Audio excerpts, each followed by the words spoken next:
Hey Elliot, how's it going? Pretty good. How are you, Josh? I'm doing pretty well. I am looking forward to talking more about your decision that I know you've made with your family about which direction you're heading in the coming months. We'll get to that in just a minute, and we'll leave that there as a teaser. I know we had a couple other things on our agenda that we wanted to talk about today, and I'll just kind of rattle those off here in no particular order. So we were going to give each other some health updates.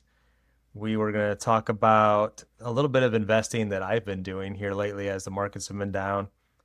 I was going to mention, if we have time to, my struggles with my rental properties as I've been spending a lot of time with them here as of late. Just recorded my taxes for 2025, and there was a couple of surprises in there that I was going to mention to you because we are actually considering for 2026 doing some Roth conversions, and I kind of wanted to bounce a couple things off of you. And then you were going to talk about your own dilemma with whether or not you were going to contribute to a Roth, a traditional, or your brokerage account. So let's get into it. That's right. Let's start. Let's do Let's it. start with the fun one. How's things going on the health journey this year? Yeah. Well, journey is a very relative term, but I know that you and I had talked about being motivators for each other, and I was a little slow on the uptick, but I have finally working out again. So that's a welcome step. So I've had 3 workouts so far. I've got a power rack in my garage, so I'm able to do things like squats and bench press, and I've been doing, I don't know, curls or whatever else. How's it feel? Not too many different exercises. Yeah. It feels good so far. I mean, I was definitely very sore the first day after my first workout, but it's been getting progressively better after each workout. I would say that I know we had a local Choose Five meeting where you and I had chatted after one of the workouts, and I think the phrase that you had used is, you know, get over the vanity of working out and just making sure that you're not hurting yourself and you're getting good exercise in. And so I think you are much further along on making sure that you're not vain, and I'm still trying to get over that is how little weight that I feel like I'm moving right now, but it's a lot better than hurting yourself. Well, that's very good. I'm proud of you. I'm glad that you have made this focus in your life now and keep up the good work. Yeah. So trying to do Tuesdays, Thursdays, Saturdays. So at least if I get 3 good workouts in a week, I think that at least sets a nice base. Yeah, that's a really good plan. You mentioned there about what I mentioned to you at the local FI meetup was I'm following this new guy. I was kind of listening to Choose FI, over the years and listening to Brad and his story and his trainer Dean Turner and like the science behind how they're trying to lift, and it's all about heavy weights and low reps and then taking like a big break in between your sets, so typically 3 minutes or more, and then getting back at it and doing a second set of that exercise, whatever. So it's like bench press. They try to shoot for 8 to 12 reps of like almost to where you like the last rep is you can't do it. It's basically to failure. And then you wait like 3 minutes and then you do it again. And on the second set, you're lucky to be able to get as many as you just did on the first set. Ideally, you're doing less because your muscles are fatigued. So I've been trying that for quite some time, and I just really felt like I wasn't getting the results, and I felt like I was hurting myself. And I know Brad talks a lot about he's using machines. I'm just using my home gym like you have, but mine's even more simple. It's just dumbbells. And I have a bench, and I was trying to do, a variety of different moves, and I was either like feeling like I was not stable or whatever when I was trying to go heavyweight. So this other guy, and I don't even remember his name now, but he's older. I think he's in his 60s, but he's jacked. I mean, this guy is huge, and he's all about lighter weight and heavier are more reps. So he's all about trying to avoid injury and basically maintaining, but getting to the point where you're kind of burning out your muscles. And I've been doing that for the last couple of weeks, and I it feels a lot better to me. And this guy is all about like, hey, everybody's different. Everybody's got a different body composition. So do what works best for you. And so I've been kind of just following his advice and doing that for the last couple of weeks now. And I feel a little bit more sore because I think I'm using the muscles like he aims for like 16 to 18 reps, but lower weight. So, you're doing that and he does like 4 to 6 sets, and he's not doing waiting the 3 minutes in between. He's waiting like 30 seconds and then doing another set and then 30 seconds and doing another set. So I've been kind of following that, and it's quite a bit different, and we'll see what kind of results I have. I don't have any aspirations of looking like this guy, but it would be nice to build a little bit of muscle if I can. That's right. Well, I'm doing the like 4 sets of 8 reps with the I started with a 2 minute break and I've stepped it up to a 3 minute break. So yeah, I am kind of subscribed to that model, so we'll see. But at the same time, not trying to step it up to like insane weight, make sure that you don't hurt yourself, you're doing good form, all those things. Yeah. So Yeah, this guy he says it over and over again. Leave your ego at the door, set your ego to the side, and I think it makes a lot of sense. So we'll see where that goes. My thing that I was supposed to be, or you were supposed to be keeping me accountable for, was I did get a primary care physician, and then I had my annual physical. I did all that, and then he ordered a colonoscopy for me, and they called me at some point, and I missed the call, and still I don't have that scheduled. So you're gonna have to keep me honest here, Elliot. It's literally been on my to-do list for like the last month after they've called me eh, failing. I'll bring out my shame belt and my shame bell, Game of Thrones style. Yeah, which I just started watching, by the way. That's like a whole episode in and of itself that you're late to the Game of Thrones party. So very rarely do I go back and rewatch movies or television shows. Game of Thrones is definitely one that I would go back and Yeah. rewatch. And I have rewatched part of it. So We'll take a little tangent here for just a second. Obviously, I've known about it for many years. First season came out 15 years ago, 2011, and I don't know if we probably never had access to HBO as one of the primary reasons. Secondarily, I would say it was because it's fantasy, and we were both like, "Nah, it's not our thing." But our daughter Lexi and her friend were talking about it while we were out with them a couple weeks ago, and we're like, we ought to give that a shot. So we played an episode, and we're like, it's a little confusing. There's a lot going on, a lot of characters. We couldn't really understand what they were saying.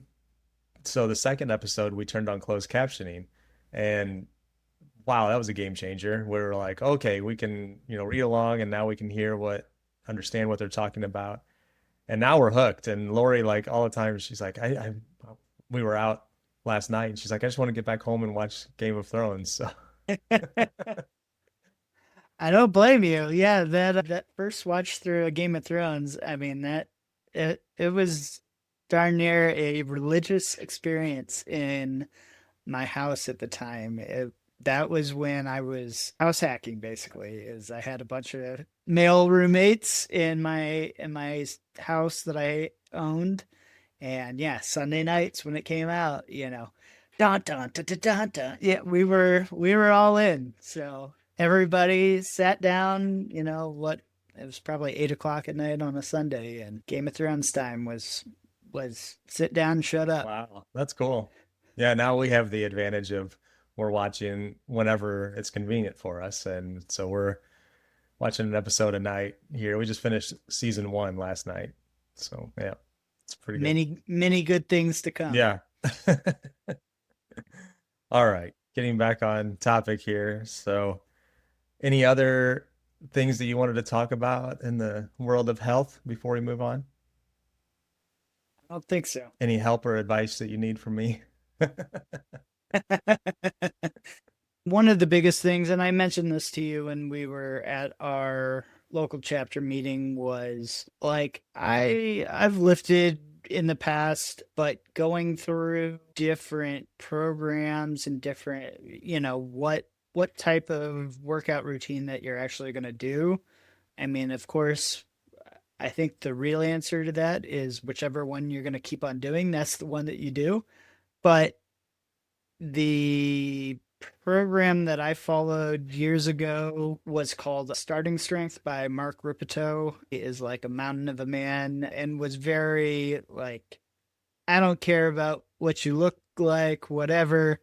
This is about getting strong, guy that's a power lifter, whatever. But I mean, I think it was all about just getting in good shape and not caring what you necessarily look like as much as just being in good physical health. But I think that I've never really, I mean, I've had where I did been a part of a gym where you did classes that were small group, like 6 to 8 people, where you were doing kind of a almost a CrossFit would be too strong of a word, but that type of gym where it's like everybody's at a station, you're just doing rotations, you have a personal trainer that's leading kind of the group session.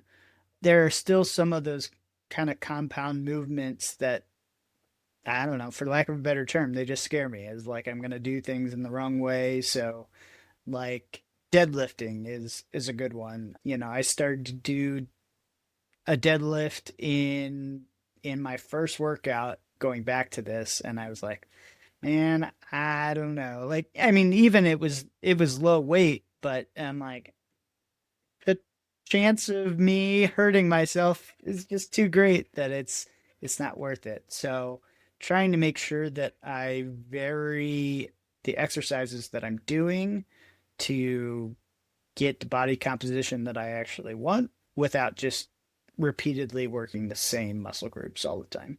And yeah, for me, I experiment with different things all the time. I'll do like a push pull leg day, so like three different workouts. And then I've experimented with just doing all upper and then all lower and then but going back to all upper and then lower, like getting 4 workouts in a week. And now I'm back to more of like the push pull, shoulders and legs, and then that turns into like 4 workouts a week. So it's just, but you're right. It's everything is like just kind of listen to your body and feel it out. And I'm the same way where there's things that I will stay away from. One is any kind of like bent over rows. A lot of the programs that we will watch on Beachbody, they're bending over at the waist and rowing dumbbells back towards their pocket. Mm.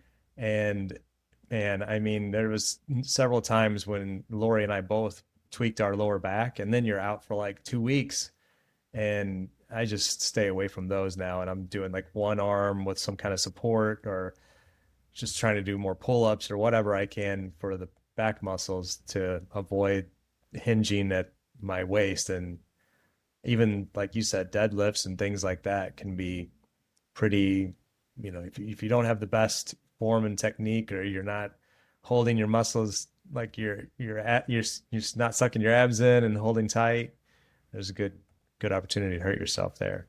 Yes, exactly. I think that's where I struggle the most is just, yeah, I must have a weak back because anything that uses, I mean, you talk about bent over rows, that's another one of those exercises that I just historically have tried to stay away from.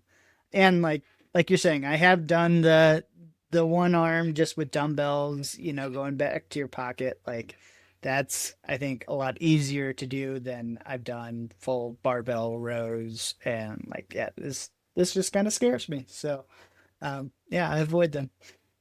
I will say that now I'm 49 and I'll be 50 next February, but I would say that I'm a year removed from the W-2 job now, and I feel stronger and healthier, and I feel like I have less aches and pains. And I attribute that to not sitting for 8-ish hours a day and being just up and moving more frequently. And I've also introduced a lot more stretching into my routines too. But I think just not sitting in a chair and just being sedentary for more hours of the day than less as is a big help. Now it's it's certainly more hours I'm up and moving around and active on any given average day. So I think that has helped out a lot. So you have that to look forward to. Absolutely. Yeah, right. All right, I guess we'll move on to some investing things that I've been experimenting with. As the market's been down here lately, we've talked about this before. I've had some cash that's, we have a strongish cash position. And I was kind of looking at VTI was kind of where I was putting the money. And what made sense in my head because I wasn't really feeling like I wanted to go, okay, here, I want to take X amount of dollars and just stick it in there as it's at this rate. I didn't know, I like had no idea if we were at a bottom, let's say. I mean, we would never know that, of course, but I was just I kind was of, gonna say, if you do, let me yeah. know. So what I was doing was I was taking small sums of money, like no more than $500, and I was just essentially looking at what VTI was trading for. And I think my threshold got to be right around $320 per share is where I was like, okay, this is kind of where it hasn't been this low in like 6 months. So when it would drop down to that amount, well, I'd throw some money at it. And then like, we were really seeing the market kind of bounce around quite a bit, still are. As we're recording on April 7th, there's been very little change if you look over the last month or so. So it would go up, and then I was like, I'm not going to buy that day. And then it would go back down the next day, and I would buy that day. And so I don't know what you would call that, but it just kind of like made sense in my mind. I don't think it's truly dollar cost averaging. It's kind of doing a little bit of market timing and just watching, that was my own self-created threshold that just made sense in my own mind. And it hasn't made any money because it's still just continuing to go along, and that's totally fine. But that's kind of something that I've just been experimenting with because for some reason I just have this crazy feeling that I just need to do something. And so this kind of like scratches that itch, so to speak. So just do something as far as you're saying investing. Like take advantage of you always hear, well, the market's down, it's a good opportunity to buy. Well, I'm no longer contributing to a 401k. And I'm actually not, like me personally, I haven't been investing at all. Lori still contributes to her 401k and HSA. But I'm like, well, if I take, a few $1,000s of cash and this is in my brokerage account and just kind of funnel it into VTI, it sort of made me feel like I was taking advantage of this, this lower buying opportunity because that's what you hear. Yes. Yeah. Of course. That's what you hear if you're listening to the people, right? Yeah. It's a good time to buy. Don't stress about the market being down. It just means that Yeah. everything's on sale. Yes. No, I've followed suit in some regards, but not because of some. I mean, ironically enough, we probably are in the most strong cash position that we've been in quite a while, but that wasn't really intentional either. I shouldn't say that. It was partially intentional, but not for the idea of, hey, we're going to go redeploy this in a different way. But given that it is tax season, that usually tends to be when we will fund our IRAs. And so I actually funded our IRAs today. And I know that I reached out to you the other day, juggling back and forth with, well, do I contribute to, I'm making enough money where we're not getting any sort of deduction for putting money into a traditional IRA anymore. We're borderline in the, okay, do we make too much money to contribute to a Roth IRA, at least directly? So then would we have to do a backdoor Roth IRA in order to get money into a Roth if that was the play? Or, hey, is all of this not worth all the effort and let's just give ourselves maximum flexibility and let's just go dump it into a brokerage? That was kind of the at least analysis paralysis that I was going through in the last couple of days, and finally made a decision today because like you said, I'm not immune to hearing, oh yeah, the market's been taking a dive, and I mean it's rebounded a little bit, but yeah, I mean if while you were talking about VTI, it looks like the low over the last month, it got down to 311 on you're like Lori's favorite number Yeah, that's here. right. On Monday, March 30th, it hit 311. And it looks like today, currently, it's at 325. So I I didn't do the best, but at the same point, I don't really care if we're talking about investing a total of today, it was $14,000. It was two IRAs maximum contribution limit for 2025. What's what's an extra $14 per share? Yeah. It's not that much. Yeah. So I'm not going to lose any sleep over that. Now, did you have other cash that you were looking to or trying to decide where that was going to go? So we do have more cash right now that theoretically we could deploy. However, we also have some random things that have come up in our house that we are making changes. So everybody can probably see here right behind me. Yes, my office is and has been destroyed for a reason, and not just to give this nice decor for the podcast. We had found a spot where there was some water damage, and essentially our whole basement's ripped up at the moment. So until that gets resolved, here I sit in my very congested office. So you think you're going to hang on to the cash until that stuff settles and is, or at least you know, like what the overall total cost is going to be? Yeah, so that was certainly a reason, and I don't want to tip the hand, but we'll talk about the final reason towards the end of the Oh, podcast. that's right. Stay tuned. Let's move into, I was just going to mention a couple of things that I'm struggling with on the real estate front, and that is that I have these two properties. I may have mentioned them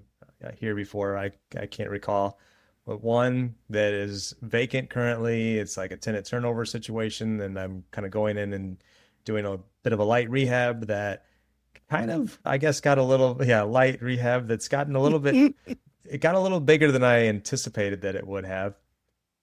During that period of time, I had another property that had some things that were going on where the lady was like, "Hey, can you take care of these things?" And I'm like, "Sure." So I started working on this property, and then this has kind of gotten its own scope creep where I initially thought, this will take me a couple weeks, and now I think this is week 4 that I'm working on it. And my problem is not that I don't have the time to do it, it's that I don't have the sense of urgency to get it done. And what I found myself doing is I give myself like 3 days is where I'm like, okay, I'm going to go take 3 days during the week where I'm going to spend time working on this project. And then, it's beautiful time of the year. I like to be outside. So I'm typically trying to figure out, okay, I'm going to do a hike or a bike ride or something after I do the work on this property. But my work days have been getting shorter and shorter, where there was early on, I was spending 4 or 5 hours. Now I'm spending like 2 to 3 hours. And I'm going there, I'm getting something done. And I'm like, man, I just want to get out and walk around and spend some time outside. And the tenant is in no hurry. She said, well, if you finish by the end of April, that's fine. Well, I mean, I was like, oh, I'll get done way before then. I'm still working on it. But the other property is, like I said, vacant and set aside. So that one is just like waiting for me to get back to it. And I'm just like dragging my feet because I'm like, it's not that I don't want to do it. It's just that I don't have the excitement to do it. And again, just there's not like somebody saying, I need you to get this done. I don't have a deadline, I guess, or a hard deadline. So yeah, it's not a huge problem, but it is something that I'm dealing with. And I never would have imagined that this would have been the case, as we talked about before in like my real estate journey. those earlier years, I had maybe a lot more energy. I also had a lot of competing draws for my time where I was spending like nights and weekends and doing everything that it took to get that work that needed to be done completed. And now I'm like, Game of Thrones. yeah. I totally get it. I mean, it got a taste of that good life of retirement. And now having two jobs, going down to one job is like this one job. Maybe it could be part time. Yeah. And it certainly is part-time. I started like meticulously tracking my hours that I'm spending, including travel time. And most of my properties are at least a half an hour away from me. And I mean, I'm not even averaging 12 hours a week at this point. Now, I've had a few, this is for the entire year. So I've had several weeks where I've not done anything or we've been on vacation or whatever. And these two situations really just started in February.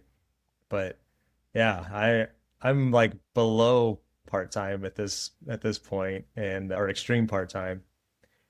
I don't know. I kind of need at some point I'm afraid that Lori's gonna like really like kick me in the pants and be like, "What are you doing all day?" I was gonna say it's not to say that you may have a soft deadline. It's a soft deadline right now, but eventually there may become a harder deadline at some point when your accountant comes to say, "What's going on?" Yeah, exactly. Yeah. And she was saying that she would love me to have the other property, the first one that's the vacant one. She would love me to have that like done and rented by the end of June because you and I have that trip in July to Colorado. And she's like, let's make that your deadline. And I'm like, oh yeah, okay, that's fair, you know. But here we are already in April, and you know, there's only like 2.5 months left. Yep.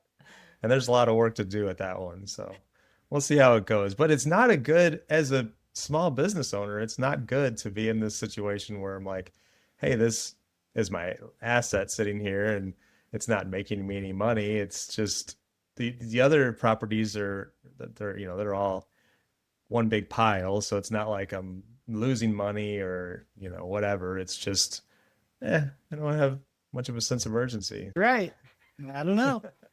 Just like the local chapter meeting the other night, where we saw somebody else that had a series of real estate units and was starting to think about parsing some off. Yeah, that was a really good conversation and a really good presentation. I was really, you know, I probably felt a lot more of their interest and desire to start decumulating their rental properties because I've kind of been in that mindset here recently, and I immediately came home and shared that with Lori. I'm like, hey, you know, everybody, it seemed like half the people that were asking questions were trying to talk them out of this. And I'm sitting there going, this is really good. Yeah, like Yeah, no, I'm with you, Josh.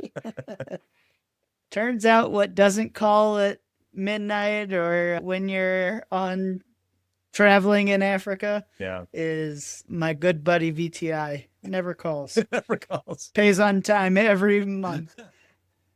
That's very true. Yeah, it's a good way to look at it. So we'll see. We'll see where that goes. That's just a story that I'll be telling for, I'm sure, many years to come as I decide what my life is going to look like long term with these properties. I did tell my accountant, we'll move on to taxes here for a minute. So we went and met with our accountant yesterday, and I told him as we were wrapping up, he's like, you guys are doing really good. You know, he's like looking at so overall we did show a profit on our rentals this year, but it was pretty minimal. It was just like $4,000.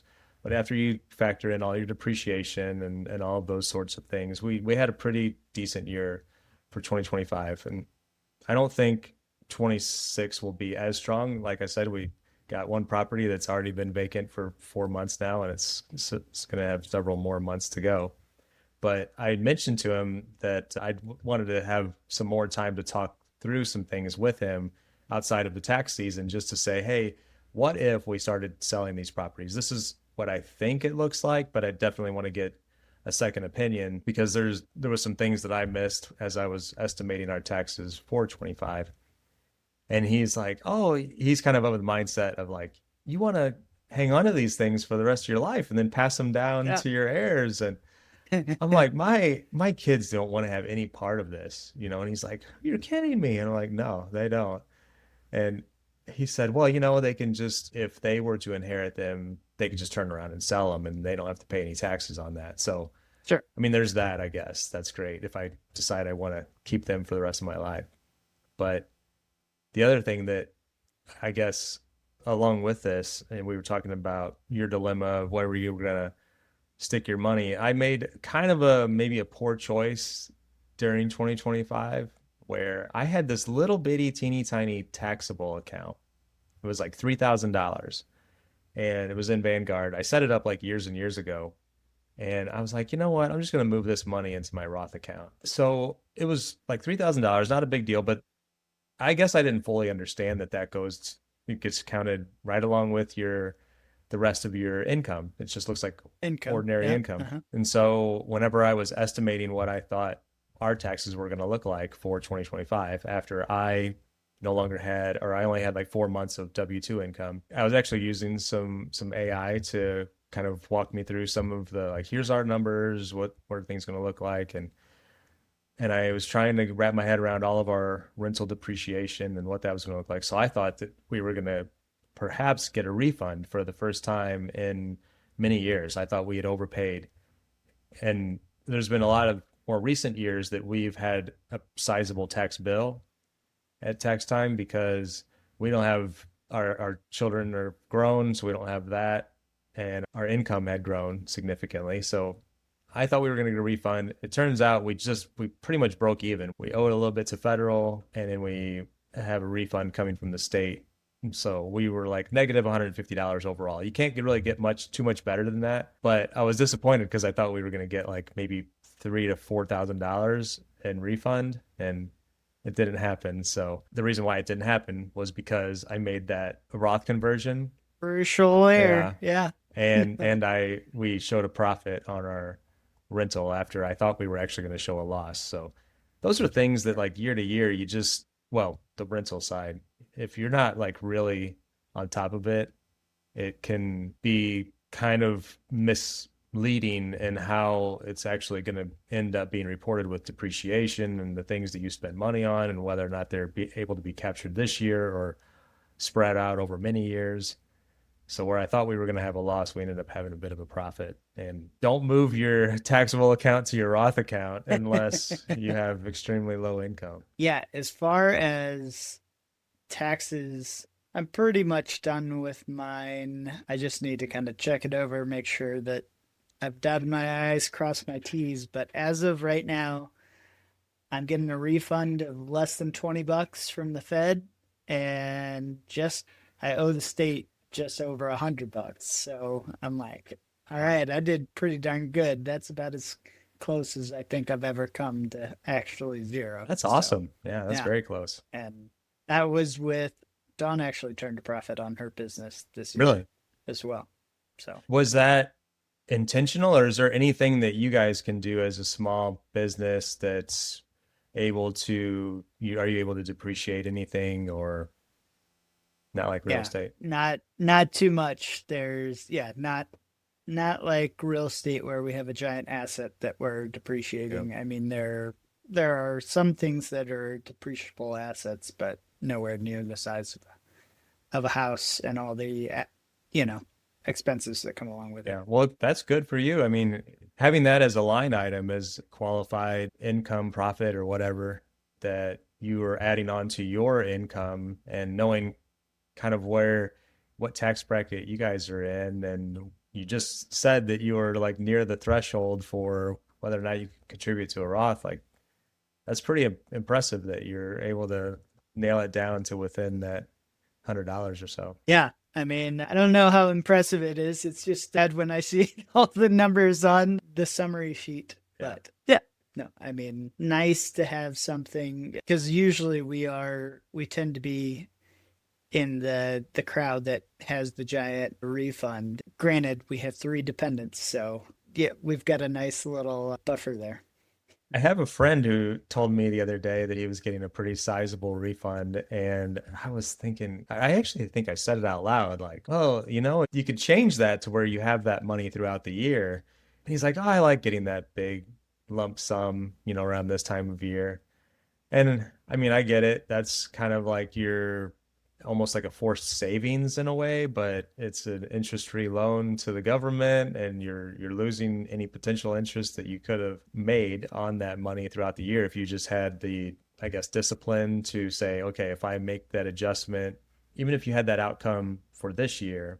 I remember thinking back and doing this years ago where whenever our kids were young, we were like, okay, if we're getting back $6,000 or whatever it is, like I could just do the math to, make some adjustments, and then I can offset that and put that money into some form of investing or savings. And that's money working for me throughout the year as opposed to not having any kind of opportunity to grow. Exactly. I too am not in favor of just giving the government interest-free loans. The other thing that kind of caught my attention here as I was going through the tax process, I'm getting closer and closer to wanting to do it on my own. It's just for us having the real estate, it's peace of mind that we have a third party or, someone other than us taking a look at our numbers so that we either don't miss anything or we don't put something into the wrong category, things like that. So but I'm trying to educate myself as much as I possibly can. But through, I guess, looking at things this last week or so, I realized that we're in a great position that we can start doing some Roth conversions this year. And I know people have mentioned that to me, and I never really like fully understood exactly. I thought it was going to be more complicated, I guess, than it really is. So I'm starting to look at that and really understanding like how much we are going to be able to contribute and stay within that 12% tax bracket.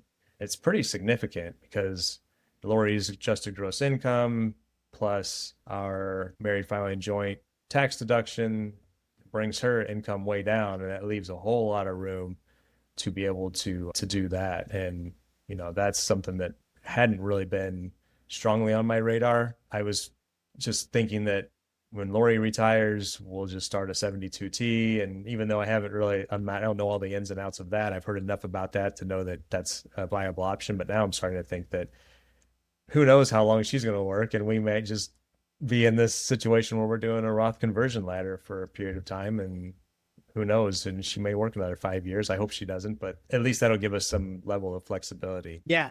So that brought up multiple points. Is first of all, I started reading Tax Planning to and Through Early Retirement, and that book is fantastic so far. Yeah. I mean, it's very dense. It's not exactly an easy read by any means, but good nonetheless, and helped solidify some of those concepts around Roth conversions and just, I mean, any number of things just in decumulation. So I haven't finished it yet, but it's on my list of things to do. The other thing I was going to bring up that when you talked about Lori working for some unknown periods of time is our good buddy Doug just had a fairly recent episode with his wife on her 2 year anniversary of being retired.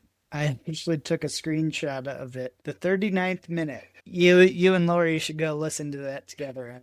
I'd be interested to hear your thoughts, but it was around how Elizabeth was initially felt pressured from the FI community to retire, and it kind of put her off to, I would say, the FI community at large. And now being retired and on the other side, feels basically she did the same thing to some other friends, was like, oh, like trying to push retirement on them.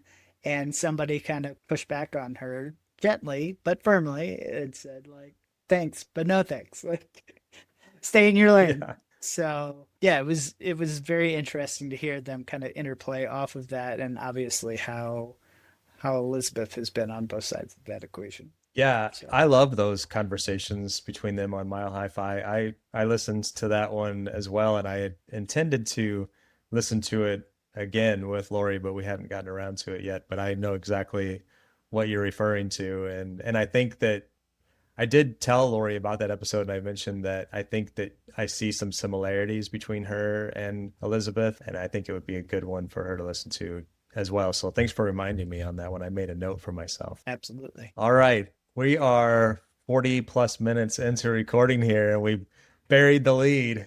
So last time we talked about you took your trip to France to see how things were there, and everything was amazing, and you and Dawn had a wonderful time. But then you had some reservation about whether or not it made sense at this point in time to move your family there later this year. And we left it at that. You're still trying to decide. So are you still undecided? I'm not undecided, or we are not undecided any longer. The cat is out of the bag. We are staying put in the old US of A. No, I mean, we're both very excited, and I think our kids are too. We've had various reactions from them. I would say feelings even amongst ourselves. Like the trip was fantastic. The rationale, like we said before, was purely the fact that how difficult it is to actually get to the village from St. Louis, to that village in France, and whether or not our family and friends would actually make the trip, or how frequently they would make the trip. I know the article that Brad likes to bring up on Choose FI of Wait But Why's article on how frequently, what percentage of time you have with your kids, I think was definitely ringing true for me with my parents with their grandchildren being my kids. The fact that we are not even 15 minutes away from them right now, and the fact that we would be moving them, for easy math, nearly 15 hours away, was not lost on us. So if it was maybe 2 plane trips and then a 2 hour car ride, that would be one thing. But it was a solid 2 days of travel. If we left Bordeaux in the St. Louis time equivalent of left the hotel at, like, let's say 9 o'clock local time, 9 or 9:30, which would be 3:30 here or 3 o'clock here, we didn't get back till 10 o'clock at night. So that's 19. I mean, that's 19 hours. And so we obviously had some layovers, and we did get to sit on the tarmac in St. Louis for about half an hour. So you're stuck with Yeah. us. Well, we were gonna try to make this work, and I'm sure we would have, and that would have been fine. But I'm glad to have you stay here in the good old USA, as you mentioned, and I think we'll have lots of fun in the years to come. I'm glad your family is excited about it. Yes. No, we are excited about it, and yes, I am also very excited about the thought of being retired in St. Louis when that day comes.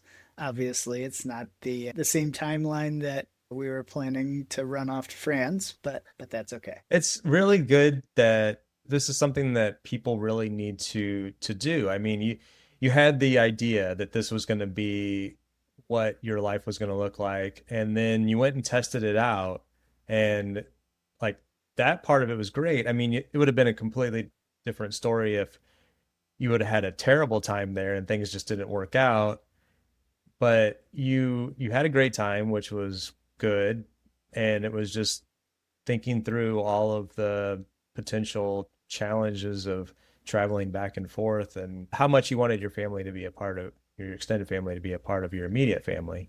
And it sounds like, if you would have just not taken that trip and moved there, it could have led to, a very unhappy ending. Sure. You're turning around and coming back after a year or whatever. So, yeah, good idea to go test the waters and see how it actually what it takes to actually get there and back. Yeah, I mean, I think if anything, it kind of affirmed.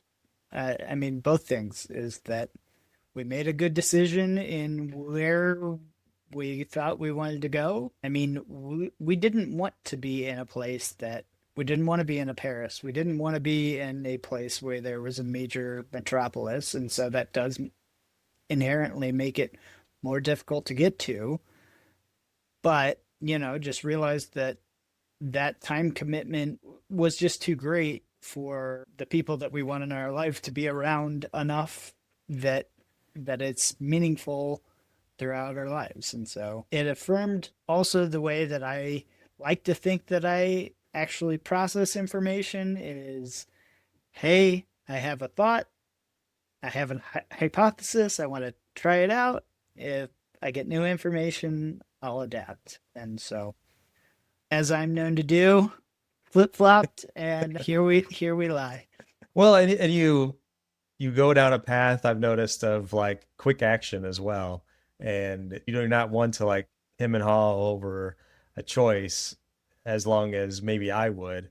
And you just like kind of go for it and then figure out, no, yep, yes or no, that did or didn't work and adjust. And so I give you credit for that. I would be struggling if I were trying to make such a decision. I would be, just still sitting here going, well, when should we take this trip? When should we take this initial And then had it gone the same way yours would, I would be sitting here agonizing over what to do. No, I mean, it can be a blessing and a curse to just be the just do it kind of attitude. But yeah, I think try and just be a person of action. And what's the worst that can happen is you take another action. No, very true. Well, good conversation, Elliot. I'm glad you're sticking around. Like I said, you're stuck with me, so we'll be ready for those hikes and biking excursions, and maybe I will have pulled you away from your part-time job by that point, and it'll be all unicorns and rainbows at that time. Yes, looking forward to it. Sounds good. Me as well.